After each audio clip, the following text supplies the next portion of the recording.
I had someone the other day who contacted me and she said, Kate, how do I have it all without getting burnt out? And this was coming from a mum of 3 kids who is taking on so much stuff, and she's feeling stretched to her limit, emotionally congested. And when she asked someone else, the response she said that she got back was, hey, I know a person who had a child in hospital and they still managed to write their book. What are you even complaining about? And she ended up feeling a more compounded feeling of that shame and guilt, and like she just wasn't doing enough, and then more pressure on herself to actually do more.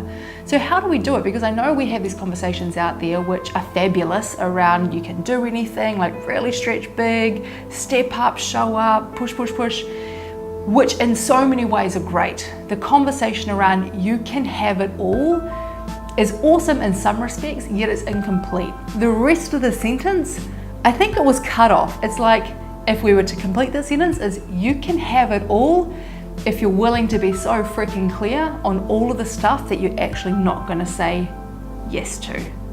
So let's look at this, because I wanna reframe this conversation. Number one, if you're actually feeling burnt out, like we just have to go there with this conversation right now. Number one, if you're feeling burnt out, the conversation around having it all has an initially different focus.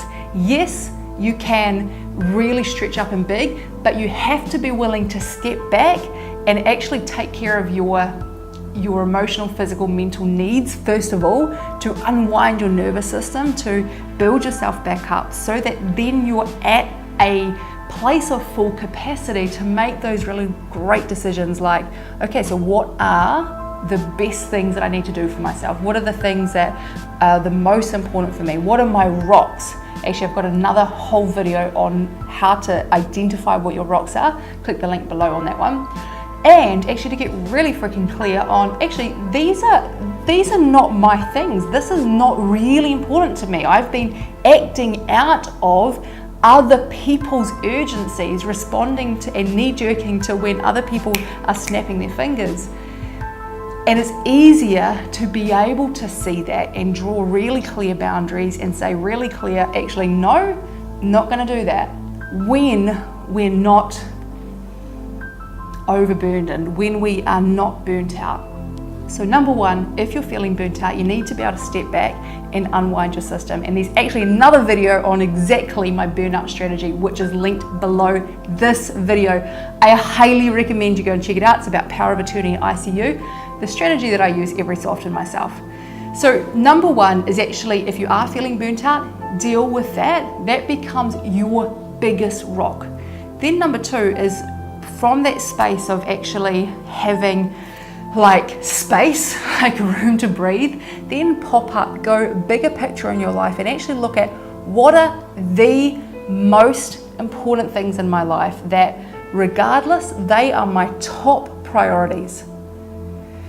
And get so clear on them, like laser focused clear, that you can see them, and then you see all of the other stuff in your life and start to look at what are you going to actually say no to. And this might require you actually to go and have conversations with people, something that you've said yes to in the past, that actually when you re-look at it, you realize this isn't in alignment with your top priorities, and actually it's draining your energy. So you need to go and have that conversation with that person and actually just recommit. Let them know you won't be doing it, recommit that you won't be doing it, and then you've cleaned up that little part for yourself. So going through your life and actually looking at what are you gonna say no to, have the conversations you need to have, and you're starting to literally claim back energy. Now here's the thing. So now you're not feeling burnt out, now you're really clear on your priorities, and you've started to weed out the things that just aren't yours. Then you can have it all, because you can really drill in deep on those things that are truly, truly important. It's kind of like if you want to hit oil, you could drill 40 1-meter holes. You're drilling everywhere, looking for the oil, a meter here, a meter here, a meter here, a meter here. Is any of those 1-meter holes gonna actually hit oil? Hell no. How you hit oil is you get one hole and you just drill it so deep that you actually hit the oil. It's like that in our lives, when the things that in the conversation of you can have it all, we have to get clear on what that means to us, what having it all means to us, so that we can then drill deep on those things that are the most important. And then with those things, we can absolutely freaking hit oil. And the other stuff, we say no to. So in order to complete that sentence, yeah, you can totally have it all. You just got to be willing to be clear on the things that you say no to in the process.